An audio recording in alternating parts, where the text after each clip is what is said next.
You have to tell it what country you're in, what language you speak.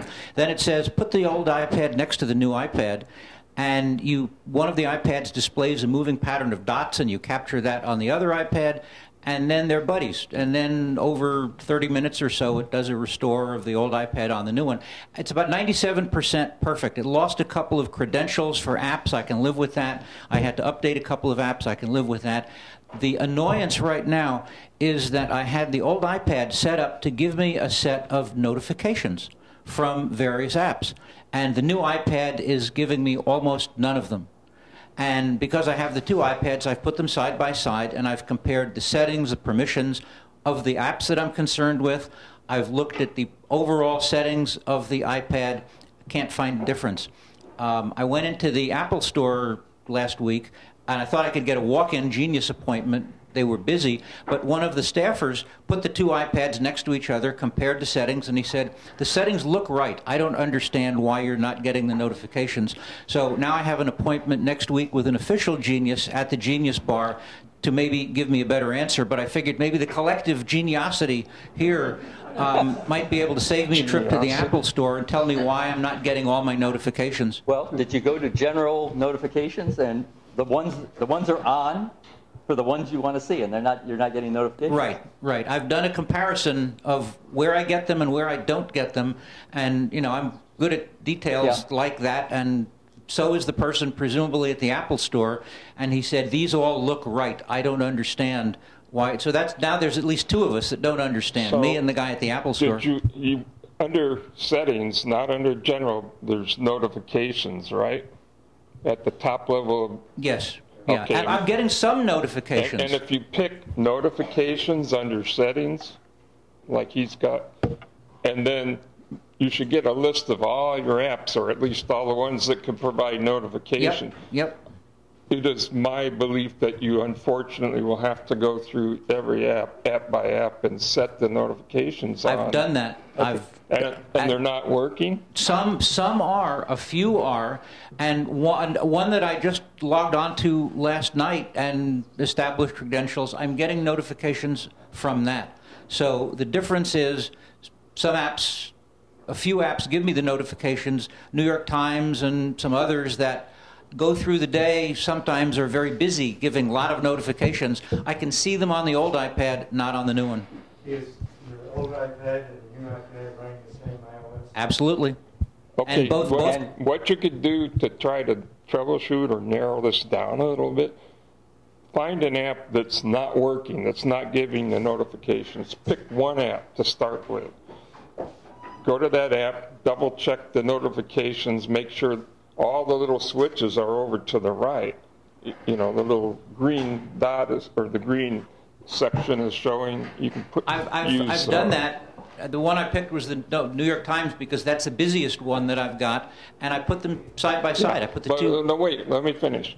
So you first make sure they're all on. Okay. Then reinstall that app. Delete it and reinstall it from the App Store, which you should have a copy in your, iTunes or wherever. Well, actually, in your account in the cloud under your Apple ID account, your iTunes or App Store account. So reinstall that app, go back in the notifications, double check that they're still all on, and then wait and see if that one is working again or not. Right, that would be the next step, and I'll wait and see what the geniuses say. Then you're going to have to figure out which apps aren't working, and one by one reinstall. I can do that, but deleting it and reinstalling it is surrendering. It's not diagnosing it. Well, it is diagnosing it. What it's showing is that the app itself has lost the fact that it has notifications. Even though the settings are on. A lot of times when you start a new app, it says, do you want notifications on? And you have to say yes, because if you don't say yes, it's not going to send you notifications. And that turns it on. But when you've done the reinstall, that app may have lost the connection to do that. So that's why if you do a reinstall. I understand that. It's just interesting that most of the apps lost it, and a couple have survived. That's what's called software bugs. I'll report next month. And the apps that you find that for, you should report to the, if that does work, you should report it to the app. You can now report that in feedback, just saying this didn't work. And that's why when I reinstalled it didn't work. And you could tell Apple that too. Do we have our Apple TV set up here? I don't know. I don't think we don't have Apple TV. No, so we can't mirror our devices. And do we have the hookup that we can hook up a pad to the An iPad? Sure, Jonathan? that's what's happening Can up we there. project one of the iPads Yes. onto the Or- screen behind us? We need a connection. Yeah. We don't have I it. have a general comment about getting a new iOS device. The process that was described is called Quick Start. And it is truly magical. It is a wonderful thing. Yeah. But if you install from a backup, unless you've got an encrypted backup, some of the things on your computer, some of the things won't come across. Some things that the iOS thinks are, if they're encrypted, they're valuable enough that they're going to stay there. So things like some passwords or other credit card data, I'm not sure. But there are some things, you will get absolutely everything if you do an encrypted backup in iTunes before you Right. Did you do a the backup in switchover. iTunes of your old Not device? iTunes. I don't use iTunes. Or you Okay. do it from the cloud, either Okay. way. You can So- It'll work either way. When you do, how do you tell it to do an encrypted backup? I only have done it on my computer. If it's on the cloud, it's Yeah. encrypted automatically. Right. I have to say that even though this is a faster, more convenient way to do it, I don't think I would do it. If I were just doing it, I think I'd go back and rely on the tried and true, which is backing up and restoring through iTunes on a Mac Yeah.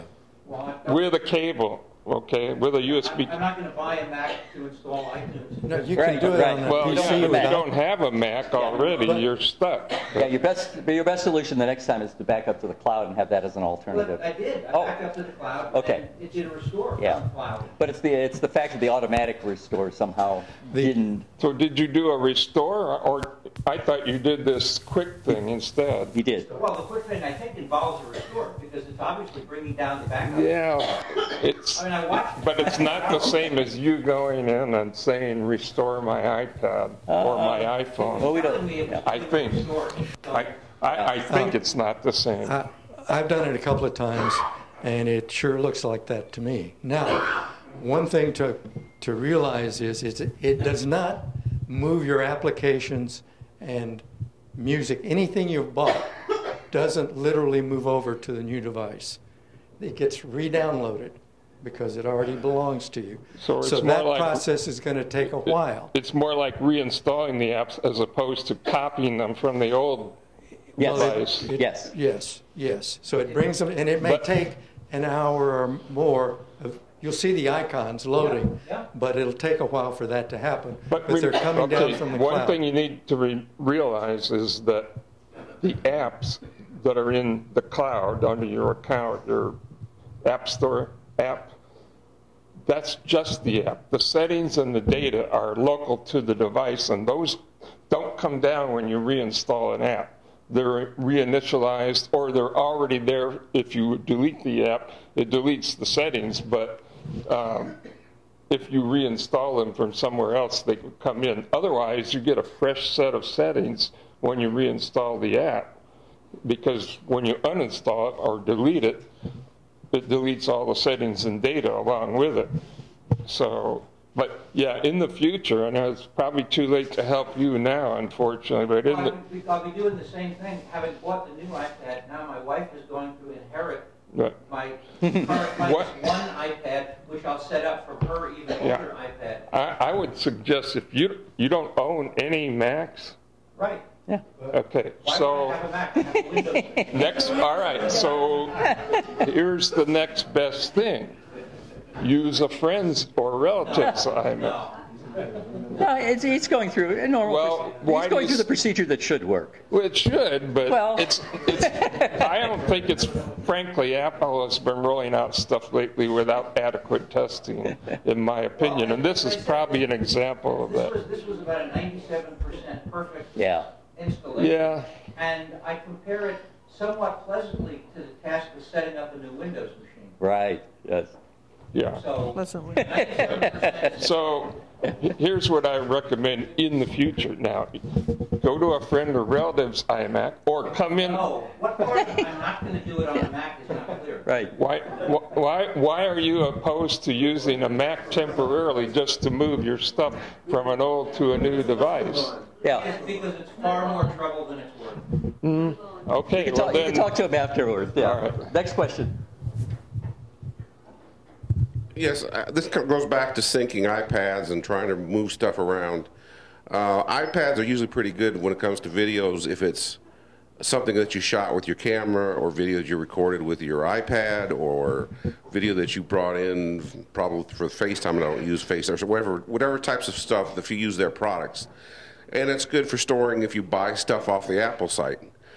But I find that when I create my own movies, my own videos, and try putting them in iTunes to sync up to the iPads, lots of times they'll just disappear.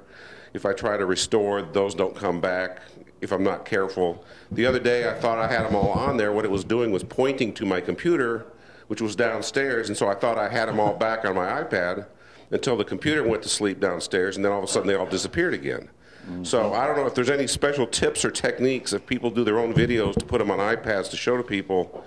Another thing I was curious about is sometimes I have like these things. I used to do spirit videos for West Point. I would make a bunch of them and I would title them TV so I could make them as various episodes. Right now it seems like Apple tends to throw everything as home videos if they don't know what they're called. And I was just curious if anybody had any ideas of how to organize homemade videos, not videos external to what you shoot with your iPhone. If you step out of the Apple community and try to import your own homemade movies, does anybody have any tips?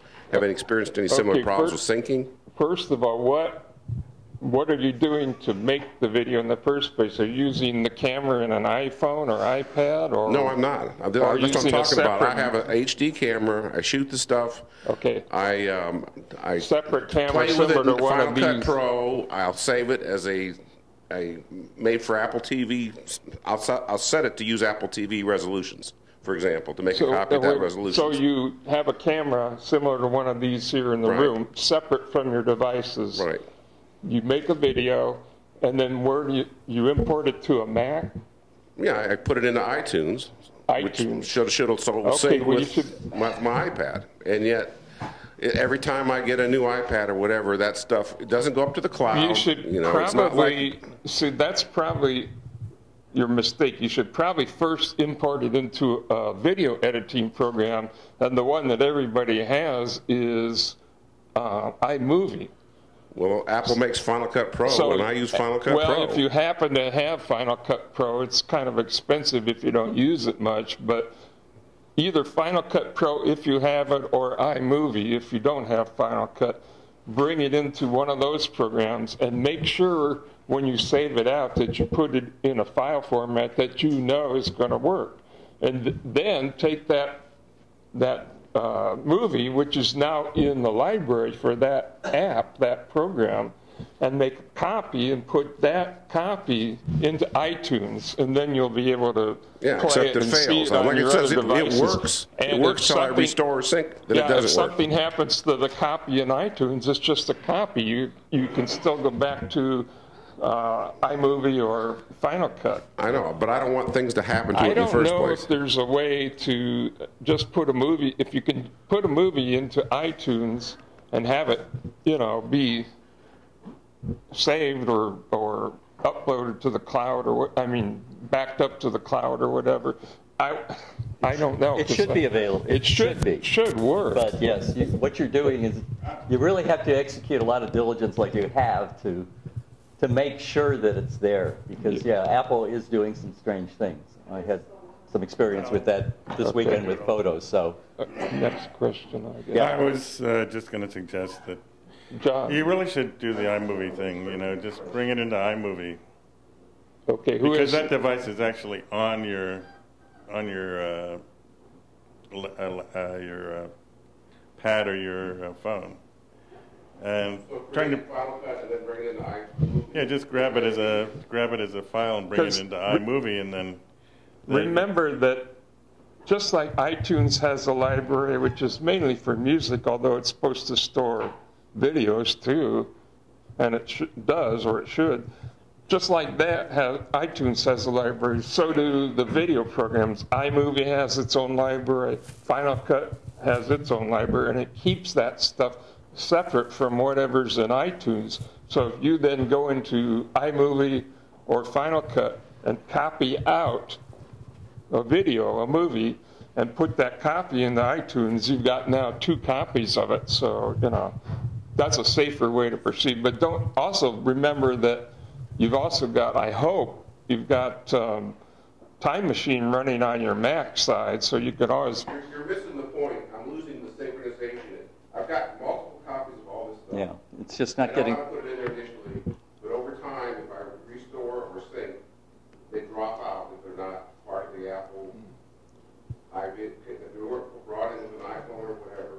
So, I try the iMovie thing. I don't try that. So you're talking about files, movie files in iTunes, right? When you bring them in with iMovie, do they fall under home videos? Do they fall under movies, TV? What genre is the show?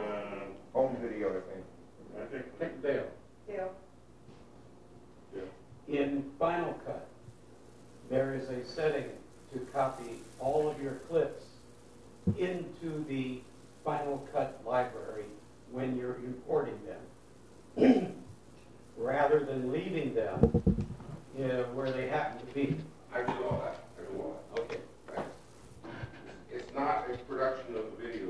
Once I get a final video, whether I produce it, somebody gives me one, if it's an MP4, I should be able to put it in iTunes, and it should sync to on my iPad, and I should be able to keep it safe in my iPad, and they drop out. That's the problem. They lose sync.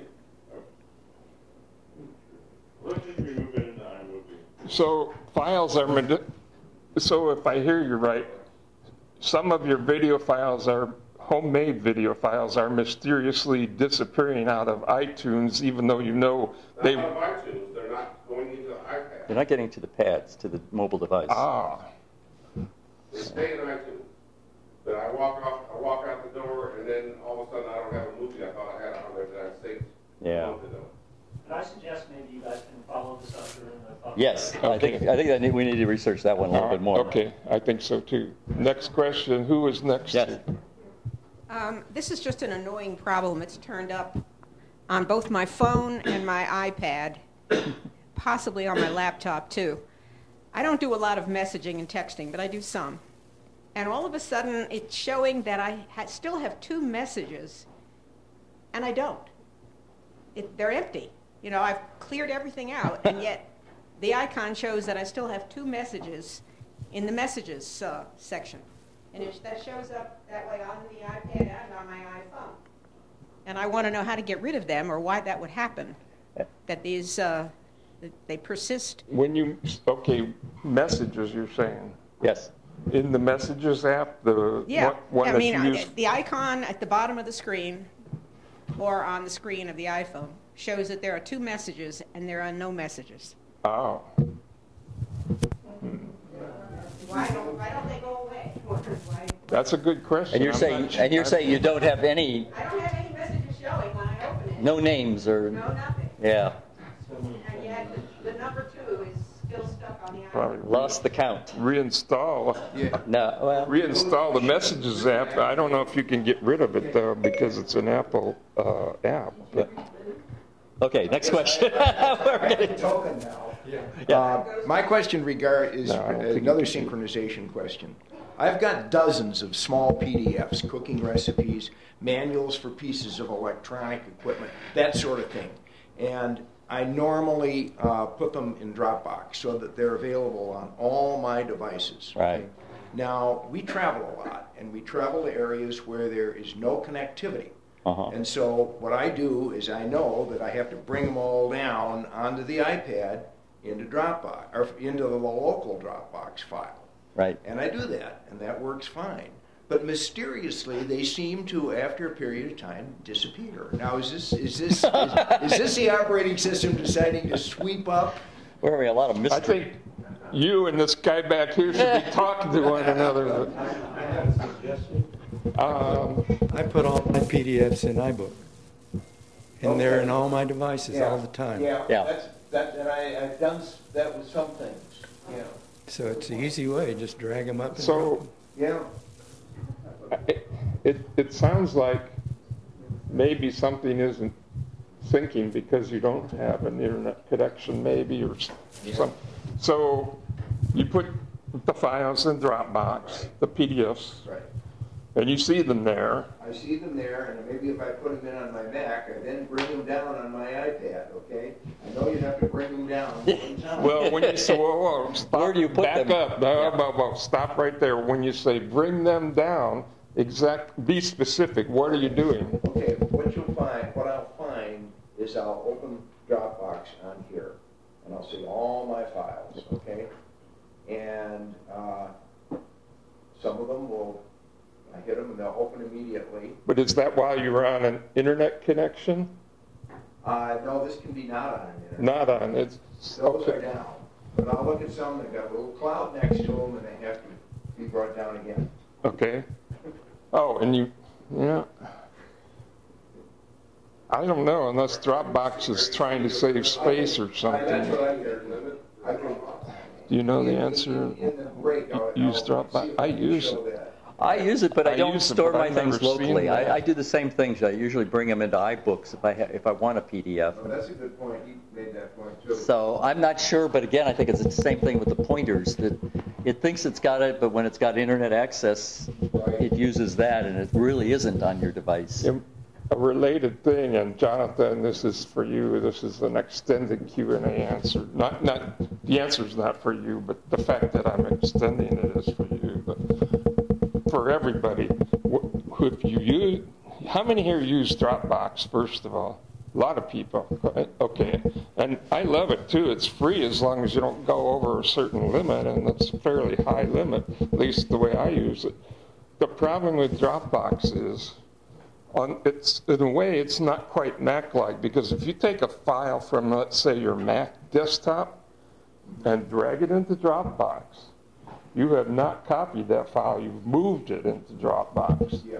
Now, the only copy you have is in Dropbox if you don't have it somewhere else or a backup of it. And if you then, delete it or something out of Dropbox, realize that you're deleting the original, the one you dragged in isn't there anymore. So what I will do is I'll make a copy. And this is a common thing with me, at least, PDFs. I have books and things I paid money for. I don't want to lose those. They're mostly stored on my Mac. But a lot of times, for convenience, I want them on my iPad so I can take them with me and read it or refer to something and look something up. So what I'll do is I'll find the PDF on my Mac that I want. It could be one or more than one. We'll just say one file for now, but it would work with multiple ones. And I'll make a duplicate of that with Command-D or File Duplicate in the Finder menu. So now you have two files on your desktop or in your Documents folder. One's called book.pdf, and the other one's called book-copy.pdf. I'll then take that one marked copy and drag it into Dropbox or into a folder in Dropbox. Now I've still got the original book.pdf in the Documents folder or wherever it was, and I've got a copy in Dropbox. And furthermore, I know it's a copy because anytime I look at it, it has the word space copy just before the .pdf. So I know in the future, if I want to delete that to save space in my Dropbox, I know, oh, this is a copy. I have the original somewhere else. I can just take that and delete it, and I know I haven't deleted my only copy. Yeah. So anyway, that's the procedure I use because of the way Dropbox works. When you drag something in, it's more like copying from a folder to another folder on the same drive. When you copy or drag from one hard drive to another, the Mac operating system automatically copies it. It doesn't just move it. But Dropbox works like a folder on the same drive, which means it moves it. Okay, go on. Why don't you use iCloud or iCloud Drive instead of Dropbox? That doesn't the same thing as disappears? No, it's not exactly the same. Dropbox is basically a folder where you can put anything in.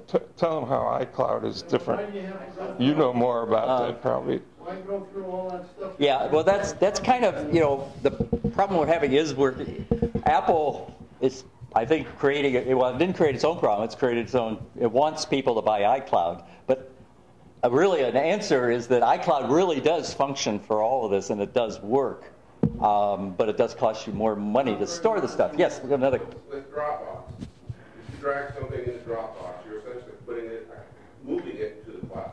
That's right. You're moving it. You're not. If I open up my iPad and say save a copy offline, now I have a copy and I have one in the cloud. Correct? I don't need to make duplicates. If on my device I say store a local copy, that's going to make a copy. I don't have to go through duplicates. Yeah, Dropbox keeps a local copy also. That's true. That is true. However, I wouldn't depend on that because it's hard to keep track of which ones are the local and which ones are the cloud. Well, it's automatic. Well, it's automatic, but it's. It shows you when you look at iPad. It shows you it's got the Yeah. Another comment. You drag an icon, if it's another device, it treats it like another device. But apparently Dropbox is not doing that. I don't use Dropbox, so I don't know. But I think if you hold down the Option key when you drag, it will. Yes. Absolutely. Then you can create a copy. That's another way to do it. There, right. And that's probably easier. Yeah. The only difference with that is, yes, that will copy it, but it won't add the space copy to the name. You'd have to put that in manually if you want it, unless you copy it first. If you take a file on your Mac desktop or in a folder, and you Option drag it to that same folder, it'll make a copy, and it will change the name to the name space copy.pdf or dot whatever it is, which you can then move to Dropbox if you want to. Yes, Larry. Yeah, one of the differences I find between Dropbox and iCloud Drive is that I can select which folders I can download from Dropbox onto my machine. Right. They stay in the cloud. But with iCloud Drive, you just have to, everything you store is available to you. Right. And sometimes if you get a terabyte of iCloud Drive, that's a terabyte. That's going to be local as well. Personally, I just preferred the way Dropbox works, and I've been using it longer since before there was the iCloud Apple option to do it. But, right. You know, if iCloud is what you're using and it works for you, I say go for it. You know. That's kind of why Apple introduced the files folder file or files folder on the new release of the mobile devices, is because, again, to promote using iCloud, so now you can store your thing in various folders, including movies, music, whatever. Just a quick comment on the symbols that say you have two messages when the transfer messages. I have the same problem with Waze and I think a couple other apps. So I see numbers like 1 and 2, and there really is nothing new there. So I don't know if that's Apple. Yeah. Those. Does that? I have the same thing with Waze. Yeah. Also, if those are annoying, you can go to the settings and turn off that little icon. I have forgotten what it's called, but it's, you know, notifications of the number of messages you have. I think it's called badge the app icon or something. Does it come back? Well, it should be off for a while, but then again, it might lead to the same problem. Right. But that's, again, communication between the software this itself. This one here, badge app icon, badge the app icon. That means put a badge on the icon for the app, and the little badge is a little circle with the number of messages or notifications. It's, again, meant to be helpful, but it is frustrating when it's there and can't get rid of it. Question? Next question? Yes. I have Airport Extreme, and the little dot on it, you know, is flashing orange, which I guess seems to mean I have to download some kind of update of firmware, and that's what they tell you. But I don't know how to where to go to get the download, and I can't seem to find it on the Apple sites of supposed help, and then it doesn't really say how. Like I installed it when I had just a 2009 MacBook, but now I have 4 other more recent devices and the old MacBook Droid. And do I have to install it on any particular thing to install it and fix the So you've got airport, or what? a flashing yellow or orange LED on the hardware, the Yeah. Airport Extreme, right? Right, it was green and then something happened. And It may there's have a- been caused by a television. Okay, technician. and there's an Apple tech document in their support section that tells specifically what all the possible colors and flashing and so on for Apple base stations, what those all mean and what to do about it. Right, but in this instance, it's a simpler thing. So do you want to explain? It's simple. You got a Mac? I've got 2 MacBooks, Okay. an iPhone. Open your Mac, open the utility called Airport Utility. Right.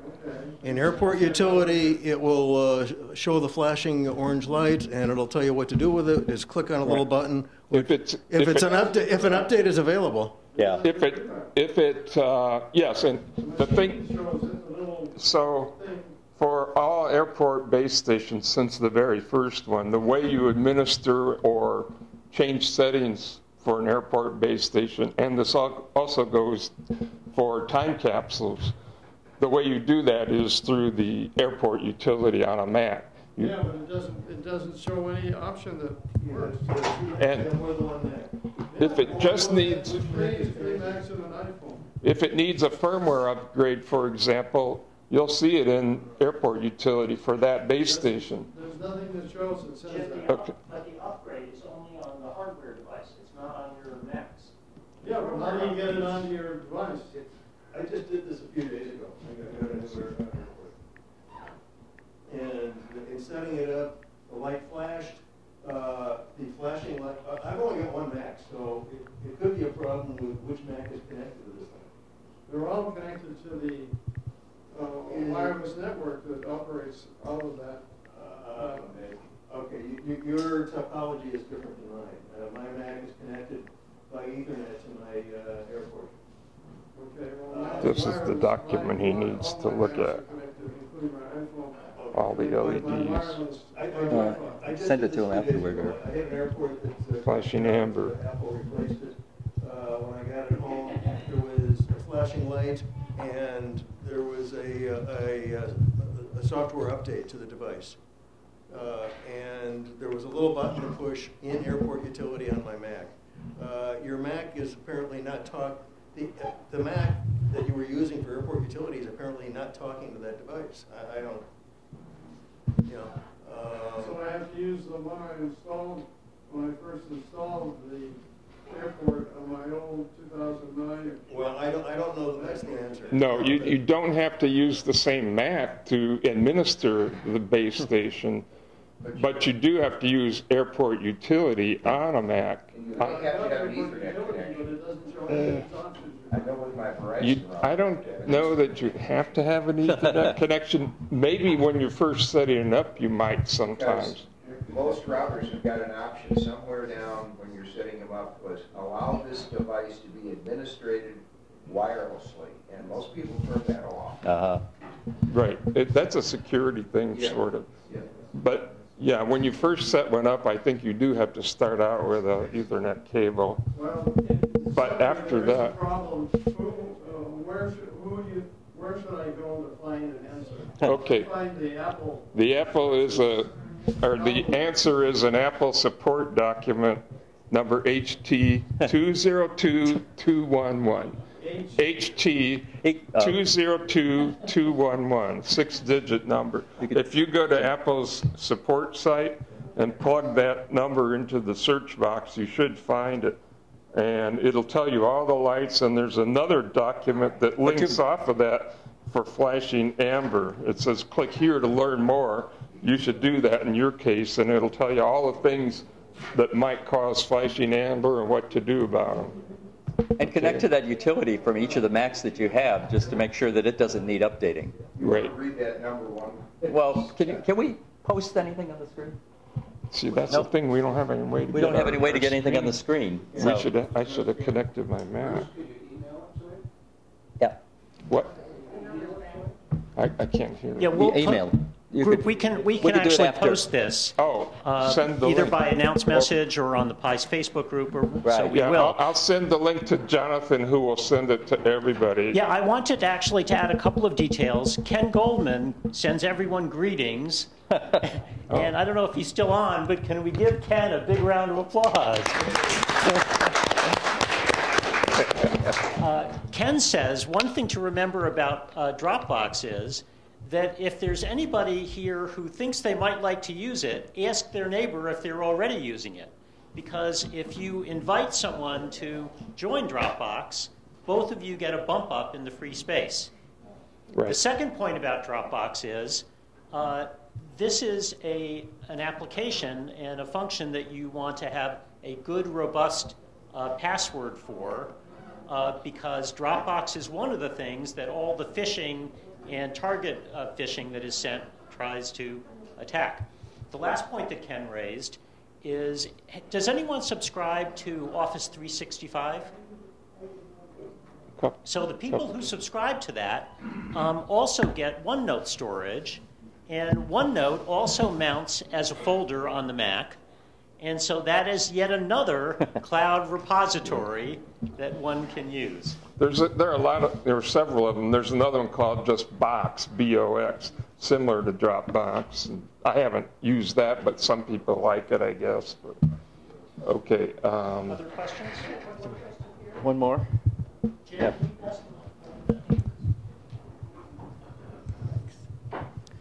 Text edit, I understand, automatically backs up whatever you've got in it every 5 minutes or so. Where are those backup copies stored? What? Text edit. Oh, well, it doesn't exactly back up so much as make generations, or I don't know if archive is the right word. It keeps versions. They're called versions. It keeps the last version, the next last, and so on. They're not supposed to be directly accessed by the user. They're not designed to, I can tell you where to look for them, but I don't think you should go there because they're not, it's like playing around inside your iTunes library or playing around inside your, what's the other one?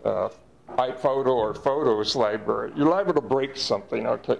I mean, you can look, but don't touch type of thing. Or you can copy out, but don't copy in, don't rename, don't move, don't do anything.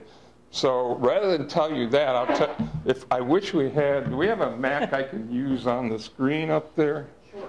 Just. Which one is this one?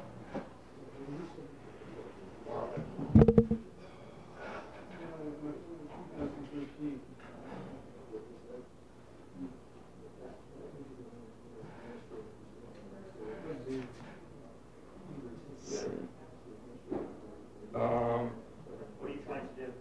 Okay, let's get, if he doesn't have text edit running, but we'll launch it. This is not my Mac, so bear with me if I kind of fumble around a little bit. What is this thing?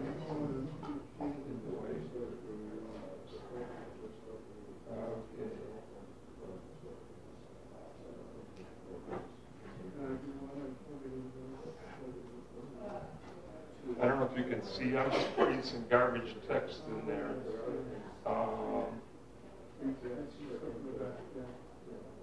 Let's make a junk file and save it somewhere. So this is my Mac, and my default is iCloud Drive or many documents. But I'm going to put it on the desktop, though.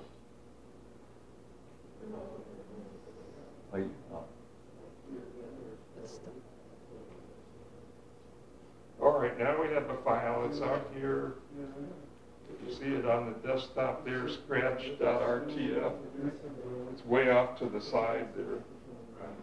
If I double click it, it brings it back in, of course. And I think, oops. So folks, we're starting the demo part of the Not program. used to this.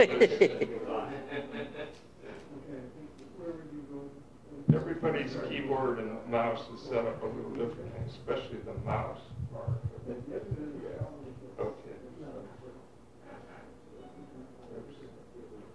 see where it says File Revert To? Yeah. Under the File menu. Now this is in TextEdit, not the Finder. And it says Browse All Versions. That's where you would go and see, look, it looks a little like Time Machine, doesn't it? Yes. Because it's kind of using pieces of Time Machine to accomplish this magic under the hood. And it is kind of under the hood, which is why I'd rather you do it this way, the official Apple way, than take a chance on messing up your TextEdit library file generation or archive file. So see, there's none here because we haven't modified it. Does that work in Pages also, Bruce? I'm sorry, what? Does that work in Pages also? I think so. I haven't tested that, but I think so. It's application dependent. I know TextEdit works this way. I think there are some others that do. I can't tell you offhand which ones do this. And down here it says done. Okay, and let's make we're going to have to make another version to make this work. So version 1 was just what I saved, and now we're going to make a new version where the second line of text, and I'm going to hit Command S if you can't see that, to save the new version. Now, oh, maybe I want to go back to the previous version. I changed my mind. Oops, you go File, Revert To, and last opened, and there that item wasn't there before on the menu, so if I picked that, that would revert back to the one with the only one line of text. Or Browse All Versions. There we go. I can go back in time here, and there's the first one. So does that kind of help? Does that answer your question? That's okay? exactly what I really wanted to know. So Thank you. The short answer is, unless you really know what you're doing, try to avoid going under the hood too much because you're liable to break something. Try to do it in the app if you can, or in the Finder, not in other arcane ways. Thanks so much, Bruce.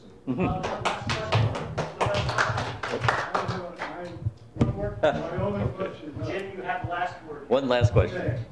I'll leave this laptop in disarray. Internet connection experts, you know, the little, looks like a speaker here. You know, and it shows George Mason and Mason Secure. Mine also shows my iPhone under personal hotspot. I don't know how they got there or what it means. Why does it show it, or why does it not show it? What? What is your question? Why does it show it, or was your question why doesn't it show it? Why does it show it? I didn't set it up as a personal hotspot. That's a good question, unless you did and forgot you did or something. If I did, it was inadvertent. Unless Apple's changed how they do it, but it's personal hotspot.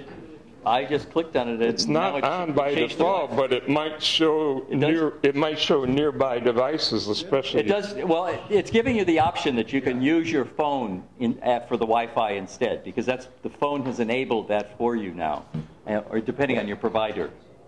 So you can select that as an option to connect to the Wi-Fi. Well, it looks like it is connected, or it's got a funny little thing on the right. Does it say Mason Secure under the Wi-Fi, or are you just talking about another box that shows your phone? Can somebody hand this up to you and you can look at it? Or is it the little curly cue up there in the... Here, hand this to him. It would show Mason Secure. Where was Wi-Fi connected?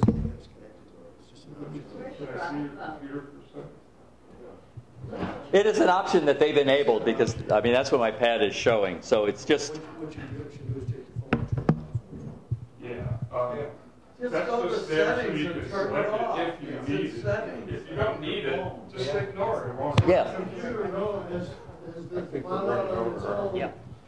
We need to wrap it up. Yep. So that was the last question. That was the last question. Listen, everybody, let's give a big hand to Ryan Green.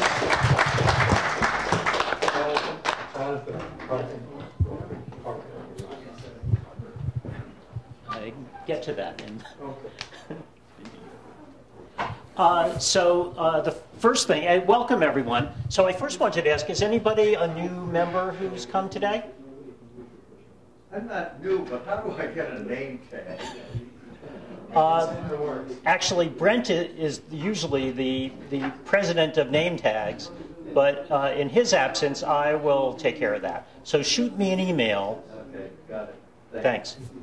I'd like Gabe Goldberg to come up for a second.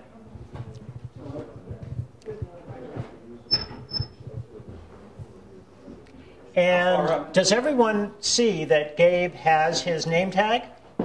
And let me explain how this actually happened. Gabe joined the Pi not long ago, for which we are grateful.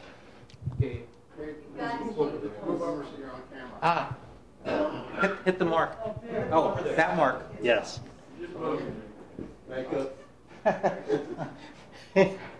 Oh, that camera. Too many cameras. This is already, anyway, the short story of this is that after a meeting where I couldn't lay hands on it, in the next meeting I actually put it in a place where Gabe could come up and take it, out of which he now has his name tag. So anyway, thank you for joining the Pi, Gabe. Thank you for actually the energy you bring with all of your experience with POTOX and how our user groups can actually work closer together. And we really appreciate it. Great. Well, I felt welcome. Thank you. I felt welcome even before having an official badge, but I had told John that if he didn't have a badge for me today, I would have to wear my very old but still legible CPCUG badge. And folks who go back a long time remember that CPCUG used to be the other giant user group. So, but I have to say that I'll show you the CPCUG badge. It's much firmer plastic, and will probably last through the ages longer than this. Well, we're self-help in the Pi and insist on... We're more flexible than they were. We are in simple elegance.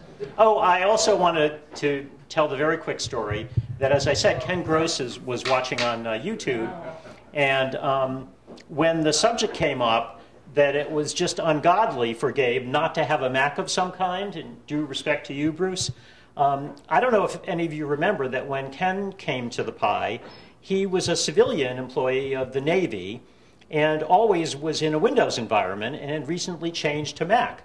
And when he first came to the Pi, what he preached was tolerance to Windows users. So what I would say to you, Gabe, is I just encourage you to have many different devices, and I don't much care what their branding is. Very quickly, I wanted to talk about the upcoming schedule. So in March, we have a couple of Clubhouse Saturdays. The Afternoon Learners is on the second Thursday, March 8th. And the March General Meeting is going to be on the 31st in Bethesda. And it's going to be a terrific meeting where the head technologist for Montgomery County Libraries is coming to talk with us about the technology used by the libraries and the trends in technology for how the libraries are adjusting to the digital age. So that will be a great meeting. And a quick look past March, the April General Meeting. How many people know David A. Cox from the Cape? In our ALSIG, we actually connected with him last year. He is a really charismatic fellow who lives in Cape Cod and makes a living doing YouTube Mac instructional videos. He's a very colorful guy, and he recently wanted to sort of give back a little bit. So while usually he charges for these sort of instructional things, he put out a pitch that he would present to user groups. And so out of that, he's going to appear remotely from Cape Cod, and I'll be surveying you about what particular topic you'd like him to do a tutorial about. So, yes? A comment on that kind of presentation. One of the benefits of the Pi belonging to APCUG is that you have access to the Speakers Bureau, the APCUG Speakers Bureau, which is 2 or 3 dozen people that have probably over 100 presentations that they will schedule on demand. And so if you're ever stuck, I mean, they can't do it on 10 minutes notice, but if you're ever stuck, you know, a meeting is approaching and a speaker has fallen through, consider the APCUG Speakers Bureau, because those people are out there and a lot of the presentations are platform agnostic. They don't care what you're running. The presentation is relevant. And there's also, by now, probably several hundred recorded presentations. So if you really are stuck where you have half an hour's notice, you could probably go and find something that's been recorded. It's not as intimate as having a live presenter, but there are lots of great presentations on demand. Yeah, it's interesting. Thanks for bringing that up, Gabe, because in several of the public libraries in the Washington area, lynda.com, that has long been a tutorial system, is free to library users. So there are many sources like that, and Gabe, thanks for raising them. And now available at Fairfax. So, Jonathan? Yes? Are there any suggested topics or areas of expertise that you could suggest that we suggest the topics for Mr. Cox? Or well, one thing I'll do. How would we know what? Thank you, Bruce. One thing I can do is include in the show notes after today's meeting a link to David A. Cox, where you can actually browse all of his offerings and then send us feedback about what you would like. The May General Meeting will also be a great one, and this is going to be a young fellow who lives in upstate New York now who wrote this privacy book, B.J. Mendelsohn, and this is a fellow that, again, Gabe introduced me to. And the May meeting is going to be a really interesting not combined meeting, but seriatim meetings with the Patax group in Fairfax. And they customarily have their meetings in the afternoon, and we are in the morning. So on the morning of the May meeting date, we will have Brandon, B.J. Mendelsohn, talk to us. And then whoever wants to come with us will bring Brandon to Fairfax, where he will join the Patax meeting. And Gabe and I will talk about how we can actually publicize this as privacy. B.J. Mendelsohn brings privacy to the Metro D.C. area. So this will be a good thing. We just need to find an evening meeting in D.C. But I'm pumped. So send us your suggestions for later meetings. I included a little screen thing. How many people have heard of David Pogue? How many? David Pogue? Oh, right. Yeah, so some time ago, I messaged him in social media to ask if he would like to talk to the PI. And it was only because he did a very interesting review of a new Honda plug-in hybrid that he bought. And I responded to that on Twitter, telling him my story of my plug-in Prius, which, you know, it isn't a Tesla like Larry's, but it is plugged in to the, right now in the garage there. And he responded to that with this direct message in Twitter. Eek, somehow I missed your direct message. I'll keep you posted if I come to D.C. So hopefully sometime later this year, if David Pogue will come to talk to the PI, and by all means, Gabe, we will try to arrange something that is a much larger venue and combine groups for that. Does anybody have questions about the general meetings? Okay, but next month is the 5th Saturday, not 4th Saturday. Yes. Just a suggestion would be handy if you have the login password just up throughout all question and answer. So when people come in, they can get online. Excuse me? The login password, if you kept it posted on the site there during Q&A, would be handier to... You mean that? It wasn't on during the Q&A. You had a cartoon. So keep it up, please. Yeah, let me tell you, if I can be accused of being too enthralled by the amazing graphic artist that we have in our PI who does these, so I apologize for that. Okay, why don't Jay has the parking passes, and let's have our coffee and Jonathan. Yes, Diana. Sorry. We're going to put in a pitch for the board elections, annual, just to mention them. Oh, do you want to? Please. It's just a reminder that every spring we do have to have an election for the board, and that's going to be coming up, and our bylaws technically say that those who might be interested in running for the board should inform us by the end of March, so that the ballot can be done by Jonathan in April. So, yeah, I encourage people to run for the election. It's a very convenient group. We have a good time, so don't be afraid. Thanks for that, Diana. Any other questions? Don't forget to remind the sign-in sheet. Yeah, has everybody signed in or through the Google poll or the paper? And Jay has the parking passes. And let's have coffee and back at 11.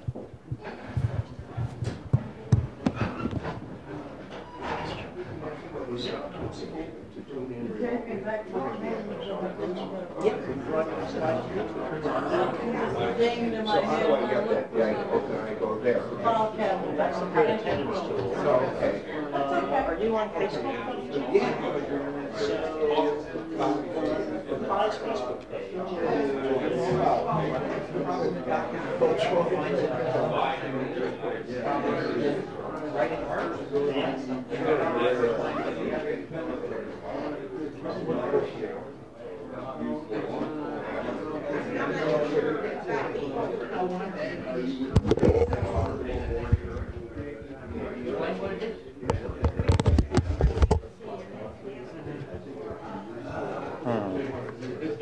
Maybe for starters, be sure that you're in.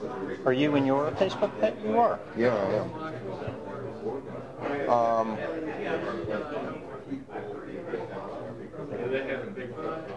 So the other way of doing it is if you got the meeting notice, the announced list message, yeah, the link to the YouTube is on there also. Oh, okay. And the other thing, which, geez, I should have said to everyone, is if you subscribe to the Pies YouTube channel, then you can always find it because you just go to in your YouTube account, go to subscriptions, click on the pie.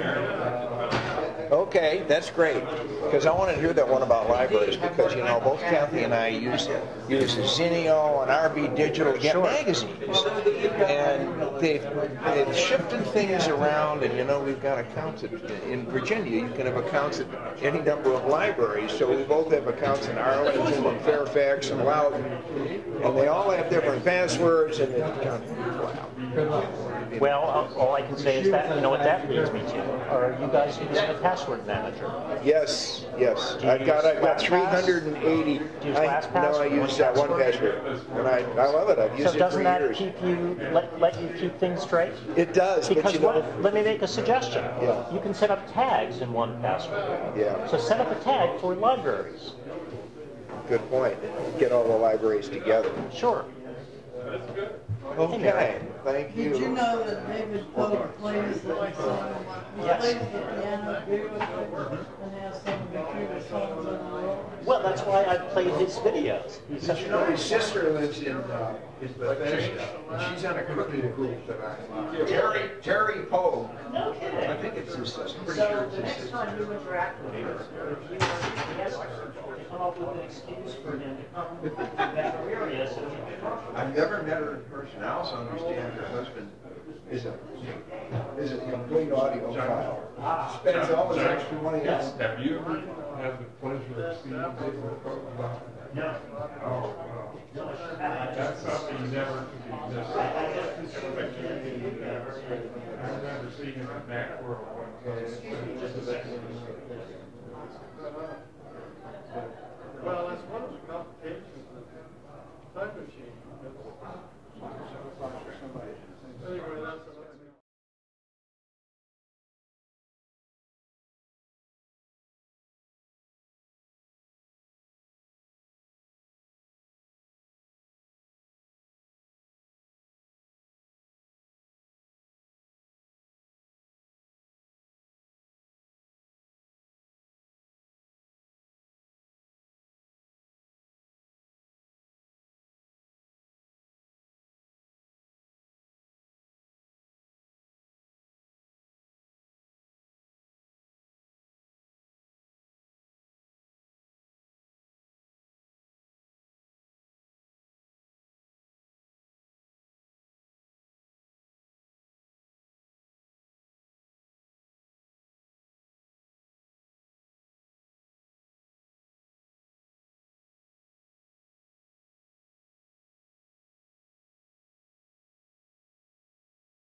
Okay, thanks everyone. So, quick question. How many people use YouTube regularly? So if any of you have found the link to the Pi's YouTube channel, please subscribe to the Pi's YouTube channel, and that will make it much easier to find our live broadcasts. What's Pi's YouTube channel? What's Pi's YouTube channel? It's a link. You can search in YouTube or use one of the links that's in the announced list email, in the Facebook message that I just posted. Okay, so thanks so much. Here's Roy Wagner on agenda number 2 for demoing about photo curating and archiving.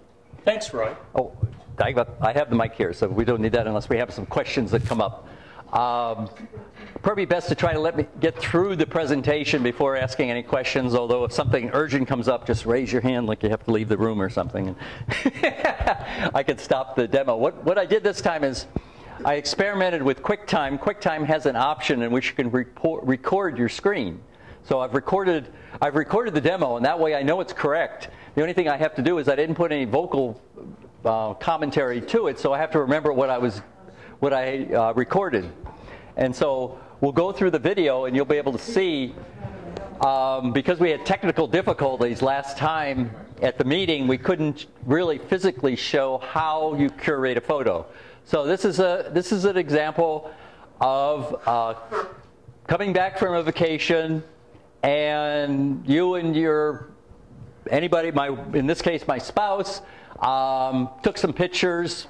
I captured those pictures. I basically put them in a folder on my desktop, but I'm going to go into Photos because Photos I had iStream on or iCloud on, so the photos are in my Photos already. And when the demo starts, I'm going to show you the options to turn on iCloud and iStream, but it's going to go briefly through that, but because we talked about that at the meeting of what those impacts are, and you'll see that the demo shows that they're off.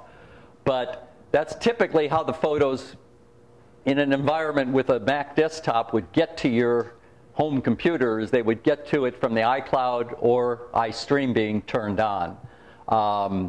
In lieu of that, you could do the same thing, capture them from a folder, capture them from another camera, and put them into a folder and bring them into Photos, not being connected to the stream, not being connected to iCloud. So those options are up to you on how you get your photos in. And I just kind of wanted to explain how the demo is going to start. And we will start. And I'm looking at the screen here that you're seeing behind you. So here we are in my photo library. I'm going to Preferences, showing you there's where to turn on Use as System Library. You're turning on iCloud Library if you want to use that, or you're turning on MyStream. And you can research further which way you'd want to turn that on if you wanted to have it on. Other options there we discussed at the last presentation. Now we're going to go through, and these are the photos. These are all my photos, and I want to import my wife's photos because I've got my photos from the trip to England in there, and I'm going to go to, not pictures, I'm going to go back to the desktop, and I'm going to find the folder where I put her photos in a folder on my desktop. You transfer from a USB, transfer any way you got your photos to. I brought them in. It shows her photos. It says import all. Now there's an option that says import to a new album, and you can actually create an album. So these are Margaret's pictures. So I decided to create a folder automatically of the pictures I brought in from her, so I could tell her photos from mine right away. So you can see it created in my albums. It created her album. So there are her pictures. I'm going back to all the photos again, looking at them. And Moments will separate it out by places we've gone, but that's not a very good way to select them for backing them up. And what I suggested for curating, the first time you get your photos in there after the trip, there's organizing by the years. We're going to go back to Photos, and what I'm going to do is I want to curate these, and these photos haven't been altered. They're the photos basically I just brought in. I'm going to collect all the ones from my trip to England. So I'm looking at the photos. There's the first one. I'm going to scroll down. These are including my wife's pictures are merged all together because it's the same date. They're collected by date. I'm going to find the last picture from our trip to England. I'm going to use the Shift key and click, and there are all the folders, or all the photos from England, or at least that time frame. And I'm going to create a new album with that, just to curate it into a separate group. And I'm going to title that, I'm going to title it 2017 England. So now I've got a folder of her pictures and of all the pictures and my pictures. Go back to photos. Now I'm going to show you how to create a smart album. You can do the same thing. If you know the dates that your trip was, or you wanted to collect it for a certain date or holiday, you can go there and click on this is when they were captured. I'm going to create a date range and put in the wide range of dates when I know the trip was. It was 2017, so I have to go back, change the year.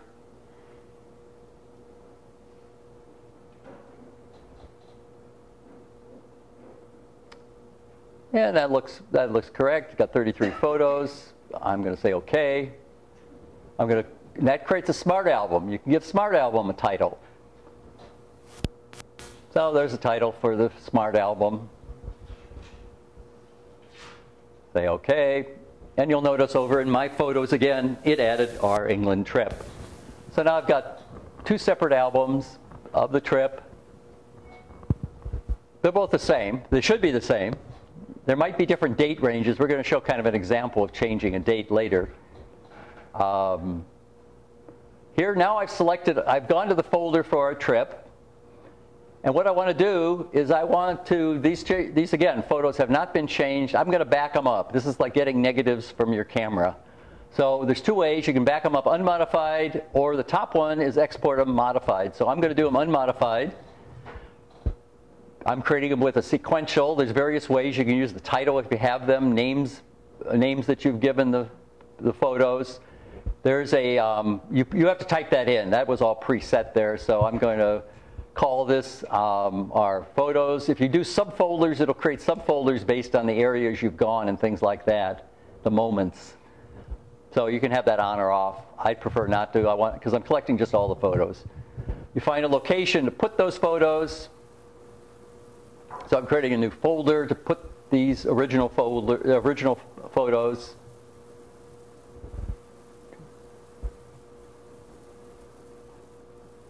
And I'm marking that folder. These are the original. And I decided I'm going to put unmodified instead.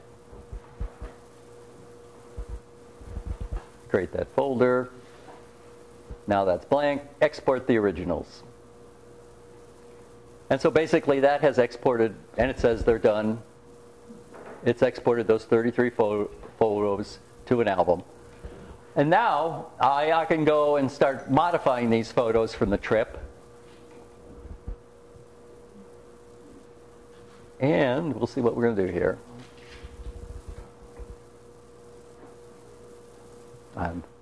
There we go. I've deselected. There's that map I captured before our trip. I'm going to get the info on it. I'm going to see that it's June 7th. Our trip started June 9th. Here I'm going to add a title to the photo.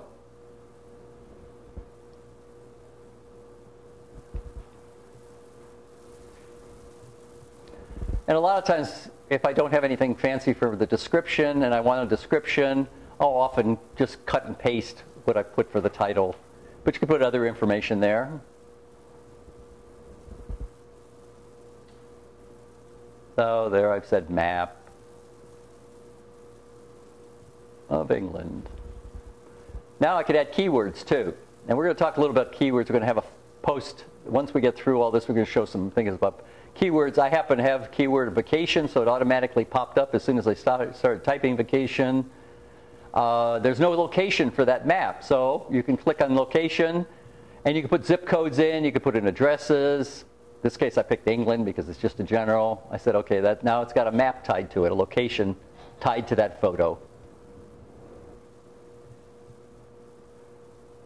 And so that's about all the information I wanted on that thing. There's another example where that photo, so that's all self-contained with the photos that were part of the trip.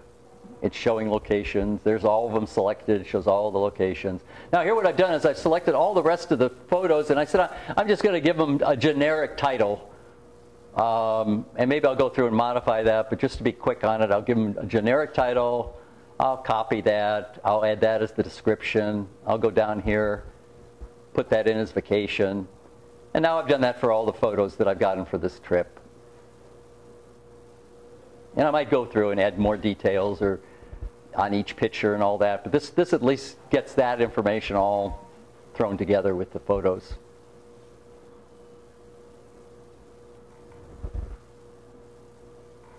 Okay.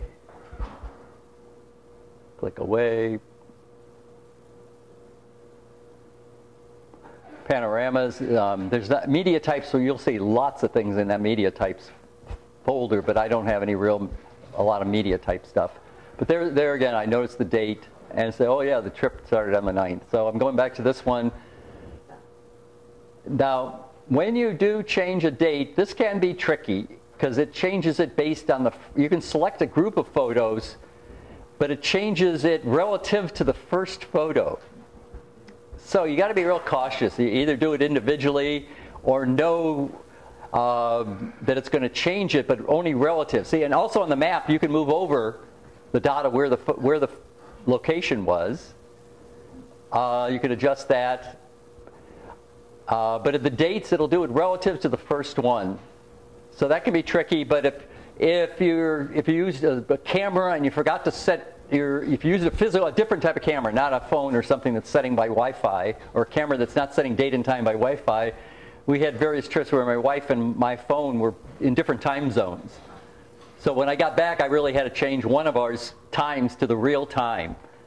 So that's where that adjust date and do it relative to a group of them really applies. Now I'm here you can go through, you could edit your photos. My process is usually crop and then magic wand and then anything else that I want to do. And we're not going to show a big example of this. It's just, I just wanted to have one modified photo here. Do the magic wand. And you can always hit, on your desktop, you can hit the Command Z to back out the most recent. You can't go back several, but you can, or yes, you can go back several, I think. But once you quit done, your changes are lost. It's not like, it doesn't save them. So now basically, I've got all our trip photos and I've done all my editing. And there's her photos. And now, the last thing I usually do.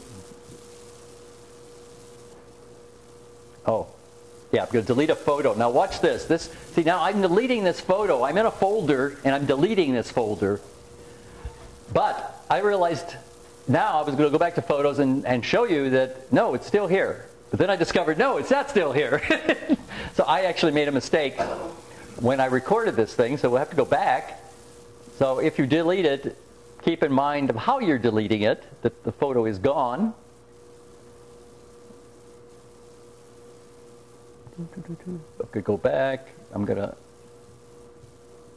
decide I'm not going to do anything with that. I'm going to go back and undelete it eventually. There we go. I was going to show remove from album. They've changed that option. It used to ask you, and some of your versions on your desktop software might vary whether it's going to ask you or not, but now it's got delete or remove from album.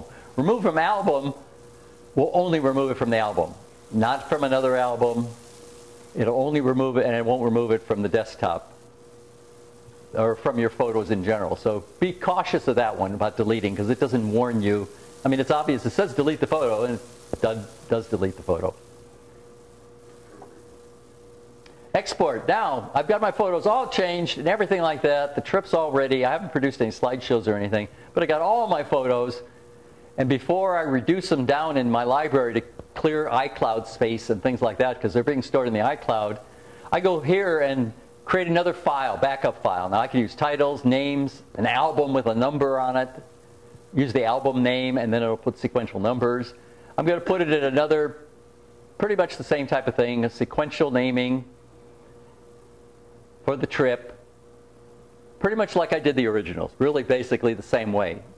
Now, the way you do it could be different depending on how you want to do it.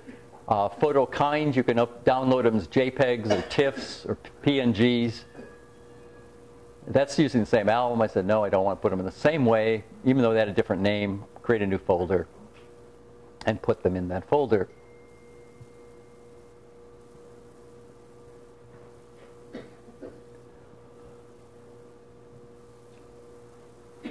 And that pretty much has curated those photos from our trip. But the additional thing is, if it's on your desktop, it's going to be backed up to the Time Machine, if you've got that running.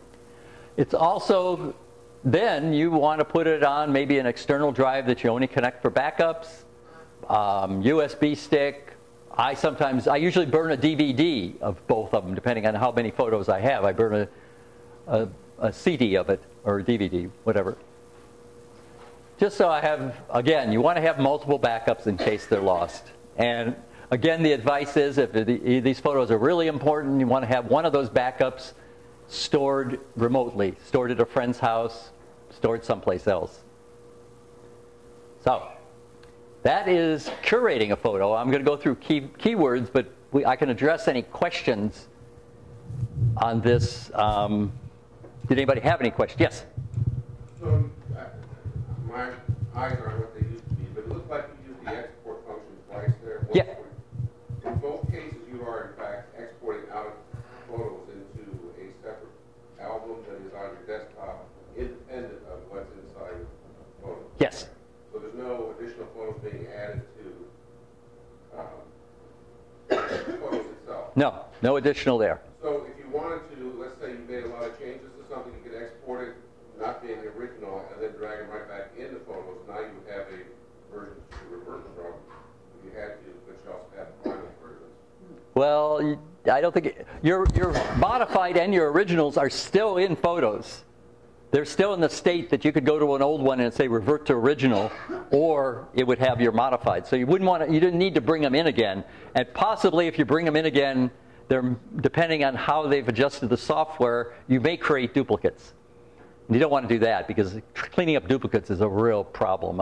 Apple has had a tough time sometimes realizing that the photos are the same, and I've had multiple cases where there's been duplicates, even though if they did a checksum on the photo itself, it would be the same, but they don't seem to do that. And there is third-party software. There is with finding and removing duplicates. Yes, I've even bought some third-party software. iPhoto or photos. Yeah, I bought it for iCloud once upon a time. I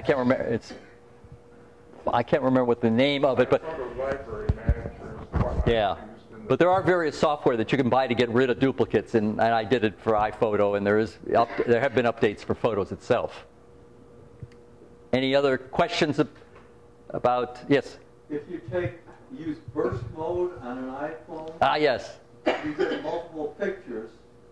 When do you delete the ones that normally you just want one? Yes. And you took 16. Yeah.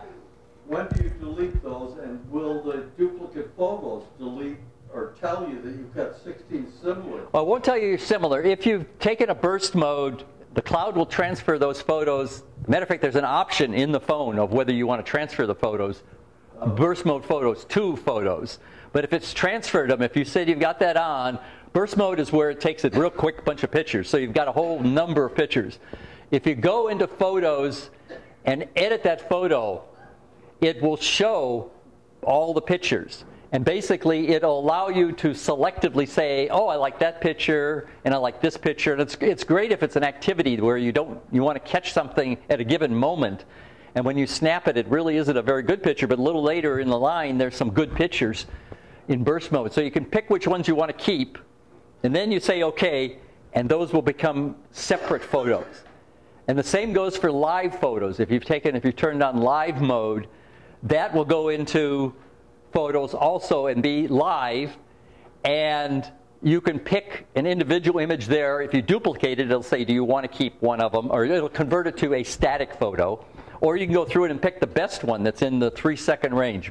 The live photos are 3 seconds before you snap, before you press the button, and 3 seconds after. So you've got a range there, and sometimes the ones that are after are the better picture, and the one before might even be a better picture. But you could select those. When you do the export on those, there is a tricky thing I discovered. Live photos will be exported as movies, MOV files. If you've backed up the original, it will hold its integrity. When I was trying to create the demo, I did notice some discrepancies trying to get live photos back in. Sometimes it had it, sometimes it didn't. Suddenly I discovered, oh yeah, I was backing it up as a movie file. So it's again one of those things where you really have to double check to make sure you've got everything you want, or check in your folder to see that maybe you had a, let's say, I'm trying to, oh, that's not the right one. I went to additional, there, if you can see here, yeah, this was one I was trying to bring in, and I noticed, oh, it's a .mov file. It wasn't bringing it in when I was bringing photos in, so I had to do that separately. So make sure that you've got all your photos. Again, if you do the original backup and you've done the other backups, you've got a backup of it, but what you've got in photos may not be what you expected. You may be missing something. So. Did you take any movies when you were in England? Yes, and they came in too. And they're all in the photos library? Yes. There was a time when they weren't, but what do you mean there was a time? There was a time in the operating systems when you'd bring in and the movies weren't brought in from iStream or something like that. Now they are. This operating system they are. Yeah. Well, that leads to a question. Where do you, because you can bring pictures into movie files too, or to your movies library. Yes. So the question is, what's the best place to keep stuff? The cloud. Well, I prefer photos. I mean, you could keep it in movies, but I prefer keeping them just in photos and making sure that they're all there. Well, then the question comes, can you edit the movie in photos? No. Well, okay. Yeah. So it's complex. It's complex. It is complex. And as we had this question about missing files and missing movies and things like that we were discussing, I discovered an interesting thing trying to create this demo. And I'm not sure the answer. I'm running beta software, and I blamed Apple on their beta software for having done it with photos. So I reported the feedback to Apple. But when I was bringing in my photos externally in a folder. And I was bringing them in from a USB stick, and I copied them into my photos, and they were in photos and everything. And I thought, well, they're there. Everything's great. They're in the photos. I disconnected my USB thing. And I went to attempt to do a backup. And it said, where are the originals? What? Aren't the originals in photos? And so, again, that message was very, very strange. And I don't think it is a normal thing, because when I brought my wife's pictures in, that didn't occur. Roy? Yes? What specific procedure did you use to move or copy photos from the USB stick into iPhoto or Photos? I was just importing. I was doing a normal import. So I thought that in Photos, you went File, Import. Yes. On the File menu. Right. And this is the message I got. Why didn't you just open the folder in the Finder for the USB stick, or open the USB stick, select all the files if they're at the top level, and drag them into the Well, that's being the typical assume. What? That's assuming. I was assuming. No. Assuming import should work. Kind of the official way to do it. You would think it would work the same way, but I think exactly. That's Apple for you now. It doesn't work. So this is what happened. It says the photos are unavailable. Original cannot be opened. The original photo, this photo is either offline or cannot be found. It must have made aliases of them instead of copying the file. Exactly. So again, you have to be really cautious and make sure. And if you see that type of message, but I eventually got them in there. So that was not a problem. Any other questions about curating? Pointer to another. Okay, I'm going to show something about keywords now. This is the same type of thing. It's again, keywords are rather interesting in how they can be, they can be used to identify your photos and find photos, and you can use them for searching photos. And we're going to see kind of an example of that. Whoop. Let's see. There we go. So here I'm getting the info on this first photo here, and I see there's no keywords. So again, if you start typing in something, I typed in V for vacation, and that was the one it found vacation, found travel. I said, no, I want that as a tree. Tree was new, so I started typing it in. It didn't highlight it, so I typed it all in, and now it created it, tree, as a keyword. And so I'm going back here, and I'm typing in something. This often happens. Sometimes you'll type in part of a word or something that you really don't want to be a keyword. So I typed in the word wrong because it's not what I wanted. But I typed it in as an example to illustrate what happens. Now, under Windows, in Photos, under Window is Keyword Manager. And this brings up this whole thing showing all the keywords you've assigned. It shows, since the photo was selected, it shows what was selected for that photo. Those are highlighted. There's wrong. I don't like that. I can turn the keyword on and off. That's not really what I want. I want to edit the keyword. Look at it gives you a list. And there's wrong. I don't want that. Minus sign. Get rid of it. You could rename it also if you could suddenly he said, oh, I know a keyword I want to use. Then it does give you a warning. It's gone. Now you can assign shortcuts also. Shortcuts you think you could apply to assigning them. I found where these shortcuts actually work. It's kind of strange. So you can assign one letter. You can only assign one letter. You can't duplicate the letter. You can't assign two letters. You can see they're in the quick group up there. You can move things into your quick group, and it automatically assigns a letter, though when I was testing it, the letter didn't seem to have been a shortcut. But now you can go through, I'm going to go over to searching. Oh, I'm going to go back to info again. Yeah, there's the tree, there's vacation. Now I'm going to go searching. Now search, they came up with, I'm going to stop it, I think, at this, there we go. Oop, I got to stop it here. Pause. There. You'll notice now if you do a search, they search on a lot of things. They search on your keywords if you've got them. And since it's got keywords, it puts those first. They'll search on the title. It'll search on whether the word's in description. It'll search, this one, it happens to bring up some other things that it grouped them by. Location, Virginia, Virginia by state, and somehow it came up with veranda. So Apple, like Google, has now identified photos and put them into groups by itself. It's identified the type of photo it is. So I do not have a word veranda. I didn't use the word veranda. It came up and said, this is a veranda picture.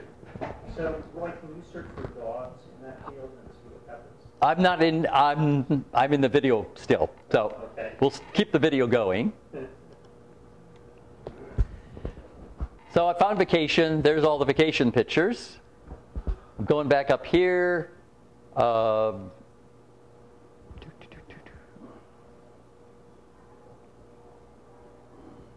Typed in travel. I only identified those photos from my Manzanillo trip. There's my tree. Now tree, it's got category, it's got palm tree, which I didn't put in. And there's my keyword at the bottom this time. So you can have lots of fun searching. You can search on people, you can search on dogs, and whatever. It will find things it thinks are those words. So if you put two words in, does it do either? It does both. Yes, it'll search for both the words. Was that the end? Nope, still going. Yep, there we quit. But you could actually go up to the search and just type in the word V, and again, it would find your keyword. That's where it's using the keyword that you've assigned, that short letter.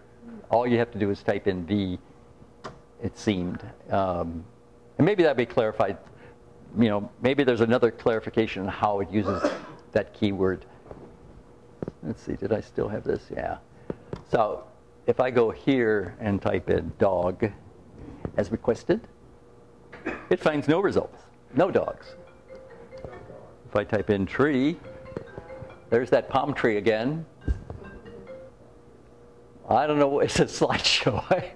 It didn't find palm tree, even though it came up on the list. So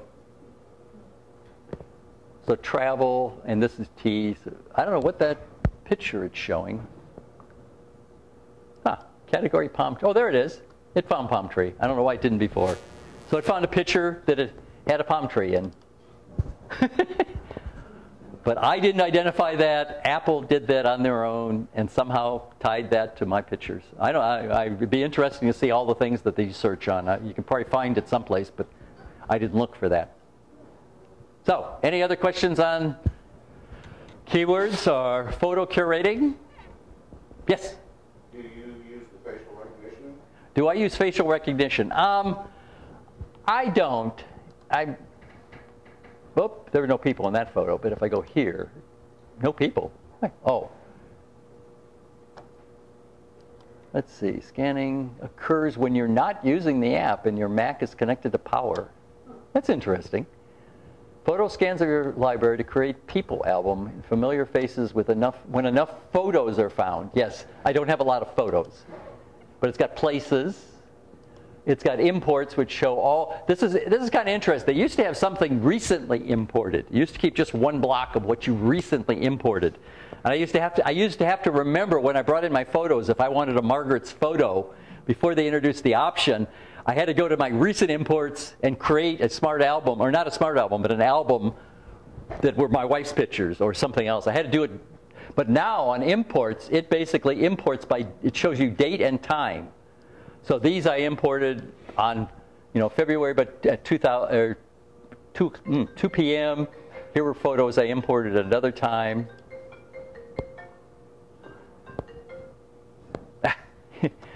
So that's an interesting option. Recently deleted, again, that's the photos you've deleted.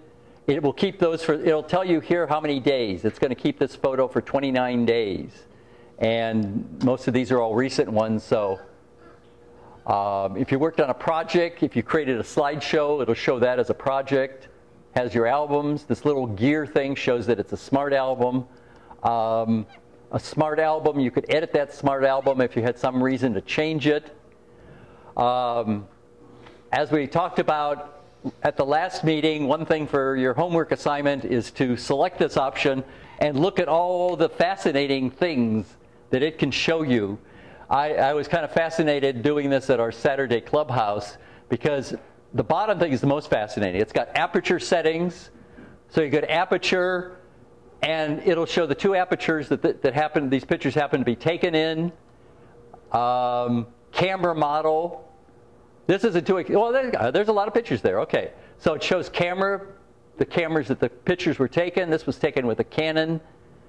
So if I go to that way and say, okay, there, that happened to be a picture I captured. That's not my picture. I robbed it from the internet. Yeah, shame on me. So let's see. I want to go back to photos again.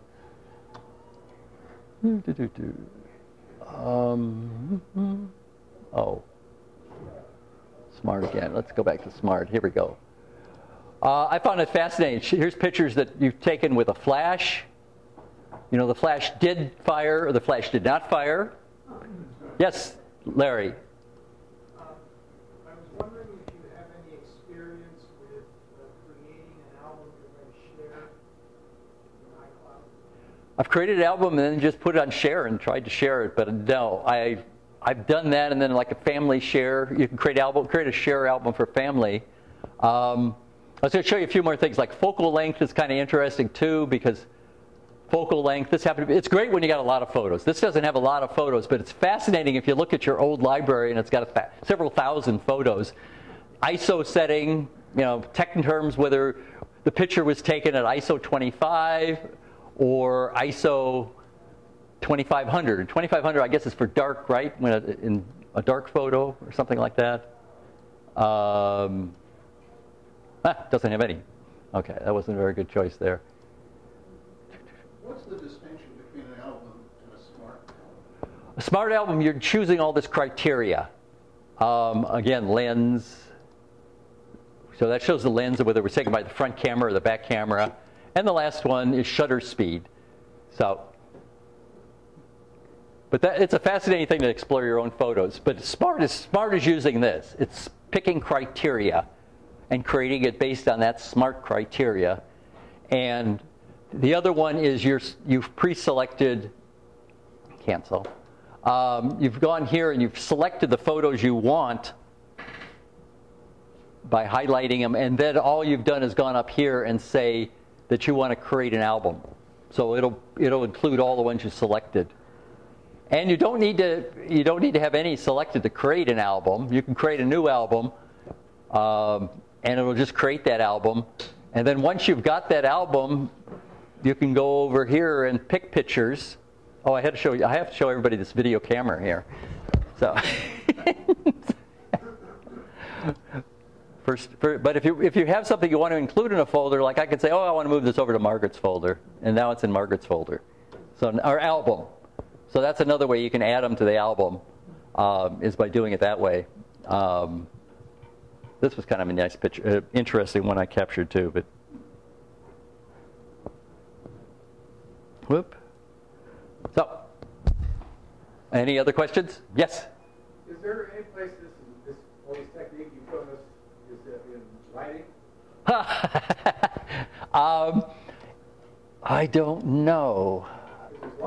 People have written books, like how to take control, probably, of photos. I imagine there must be one like that. If you go to iBooks, sometimes you can find books, but it's usually not on the apps themselves. But No Apple document is that. I don't think there's not an Apple-specific document other than their help. There's a missing manual book on photos. Missing books, yeah. Yeah. So the only thing this has is the help, and the help. So it's got the take control manual. Yeah, that's what I was thinking. There's take control. Those are good as well. Yes. When you create an album, can you change the thumbnail that shows up for the? One thing you could do with albums that was a kind of an on and off thing. This was just showing the last picture. You can kind of move it around and let's see if it changes it. It didn't change it. So I don't think you can. I don't think there is a way to. I know one thing that bothered me, I think I was talking about before. If you have all your photos here, I was assuming that I could view and do a sort on my photos. And before you could, but now it doesn't sort them. They're all sorted automatically by date. That was the one thing I mentioned at the meeting and didn't demo also. Don't you have to select all the photos first in order to sort it? I'm trying to do it and select. Okay. See, sort is off on all photos. They changed that, but that's why you have an album, or what you can do is create an album of all dates. Because they used to have a lot of sort options. Now they don't have a lot. They only keep them sorted by title, oldest, or newest. So the only other type of, there is a, I was going to say there's a sort down here, but there isn't. Okay, you go to folders here. That's not there anymore. In an album, you can rearrange, and that's sometimes important too, because sometimes in the album you don't have the picture you want first, and you want this one up here, or put the fish there. And we were talking about live photos, and this one is not the live photo. So, as I said, I was having a problem getting live photos in, but there you can move them around and put them in the order. But you can do that in an album, and then it will save them. That's kind of pre-sorting. Because yes. This is just a tip. With iPads, I have an album called Temporary. So if you're in a party or something and you want to show somebody three pictures, you don't want them accidentally swiping. Yeah. And all of a sudden they're lost. Yeah. Just put the 2 or 3 in there that you want them to look at. That's a good thing to do. Open up that album and add it to it, and then it's harder for them to Yes. Let's see. I think, let's see, I was looking. Okay, there's Edit. Also, Edit has options if you've got other photo programs. I was trying to see where the share. There's sharing photos. So you can share your photos in your iCloud, share it by mail, airdrop a group of photos, put them on Facebook, I guess, put them in Notes now, and even more options. That's how you could share. And this doesn't have, let's see, it has albums. I was going to try to see if it had, well, there's options if you can create the calendar prints and things like that. So, yes? Anyway, when I edit the pictures, I give each one a title. And then later when I back them up onto an external hard drive, and then later I look at what I've got there, all it has is the photo number that the camera assigned. It doesn't show the title. Is there something I should be doing? You have to save it using the title. You get selecting that option to save them with the, when you export them, you want to export the photos. And I was showing here the 3 ways you can save them, but most of the time. But here you can use the title for how you've exported them. And then if you use the title, I guess it just does it. Then it, does it assign numbers then? I'm not sure. I haven't done that. Let's see.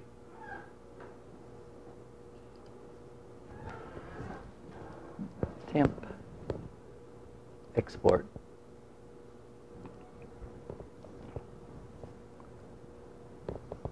Okay. Pictures. Where did I export it?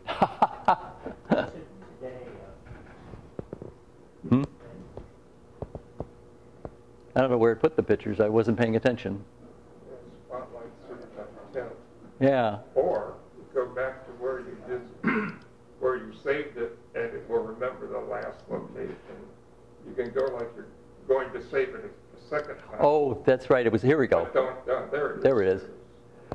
So here it saved them, and it put English in the notification, and then in parens it put them by number. So it assigned them that way. Yes? Is there any way to add a keyword to photos that are created on your phone? I don't see it. No. There's not a lot of options that they give you on the phone. So you can't assign a keyword on the phone. And you can see here's how in the photo, well, in this album, here's how the ones that I exported, assigned it with, this is the title I gave it, and then it assigned it, put in a dash and the number.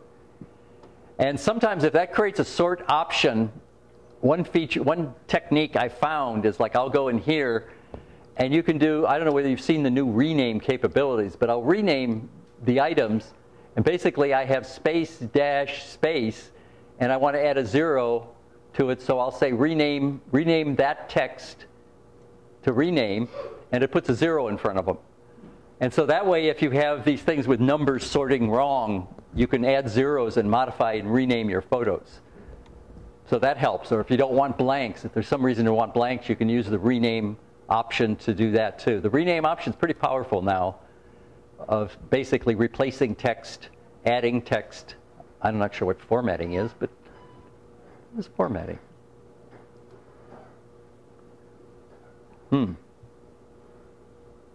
After name, name and index, name and counter.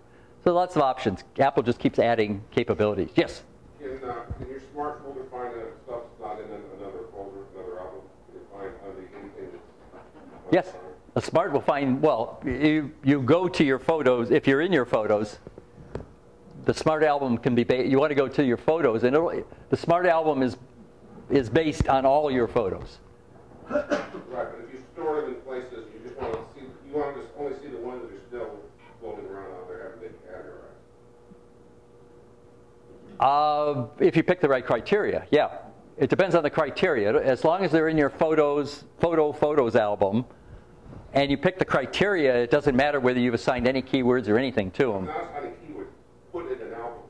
Initially, when you take pictures, they're just out there right. on the camera. Yep. You have to physically put them in an album. Right. Oh, well, you don't have to, but you just put them in photos. Yeah. Put them in, if I want to make sure everything has been stuck in an album, let's say I create 5 albums, I want to put every photo in there. Can I set up a smart album that shows me the ones that have not been put in those 5 albums? I think so. I think I saw a very, yeah. Like, is not, oh, no, that's, well, there was that interesting option I talked about too. Here, some photos you might find that are unable to upload to iCloud photo libraries. So, but let's see, album, they used to have, there's album. So there we go, album, and like here is not in this album. So you could say is one specific album. You can't say not in any album. No, you have to be specific. Let's see, any album. Yeah, it's not in any album. There we go. Okay, that's so say okay. There's photos I haven't put in any album. So it's pretty powerful, very powerful. A lot of options. Any further questions? Good. Oh, we do have a question, Larry. Getting back, I've tried this sharing an album on iCloud. Uh-huh. And the order in which you put the photos in is the order they will appear. So you have to be very careful selecting what kind of sequence. You mean the order you select them one after another? But if they're in an album, probably if you start with an album, it should share it properly then. I think I discovered that once myself. I was trying to do that same thing. You could try it. Let's see. So if I share these pictures here, and then I create a shared album, and I put it in iCloud sharing. Oh, turn on iCloud sharing. I'm not using the iCloud. So let's see. Cancel that. Let's see if I put them.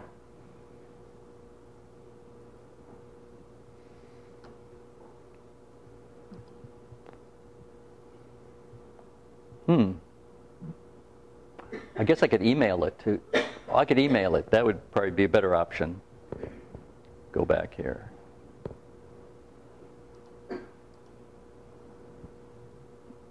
Share. There, mail.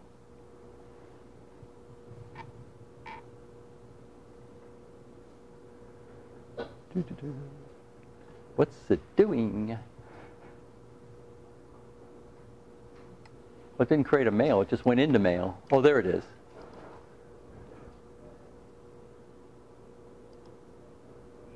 Okay. Well, actually, I guess, yeah, if I sent this, it kept the order there. So, but I pulled them out of an album in that case. So, let's see. I want to cancel that. Go back here. So can you change the order in the album before you export it? In the album, you can. You could rearrange them. Okay, come on, there we go. I want to get back to my photos again and try something different. Try putting them in a different order, or try selecting them in an order here. I'll put that one,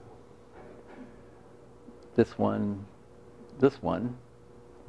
and share in the mail. Well, maybe I didn't select enough of them. Oop. No. Want to cancel.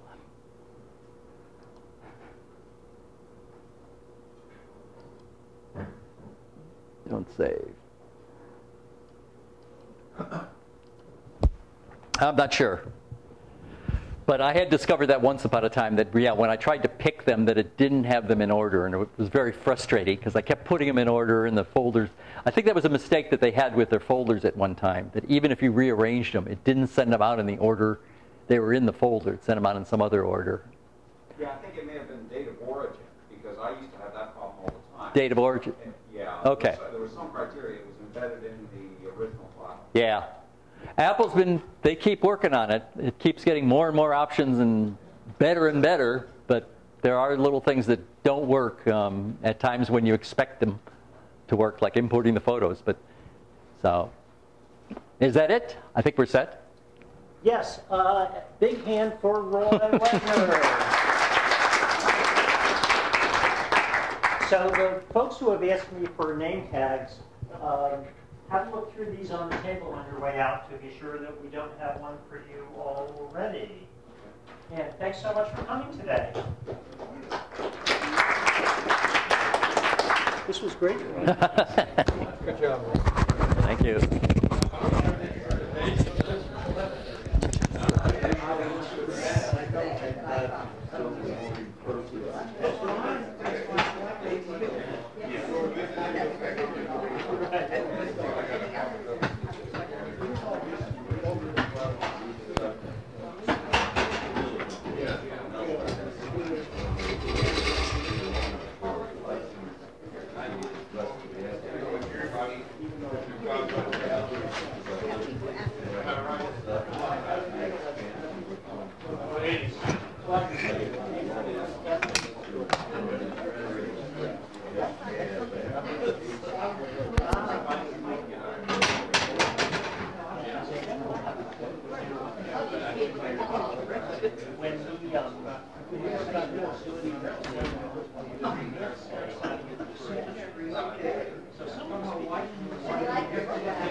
Should be well charged by now. Well, at least it's that far. It's 2/3. That'll get me home.